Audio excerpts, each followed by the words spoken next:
ఎప్పుడు మొదలైందో తెలుపగల తేదీ ఏదో గుర్తించేందుకు వీలుందా? ప్రణయం ఎవరి హృదయంలో ఎప్పుడు ఉదయిస్తుందో గమనించే సమయం ఉంటుందా?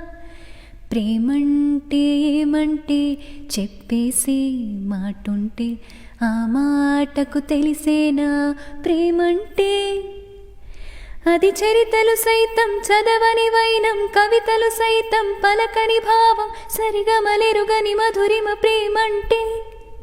దరిదాటి ఉరకలు వేసి ఏ నదికైనా తెలిసిందా తనలో ఈ ఉరవడి పెంచిన తొలి చినుకేదంటే? సిరిపై రై ఎగిరే వరకు చేనుకు మాత్రం తెలిసిందా తనలో కనిపించే కలలకు తొలి పిలుపేదంటే?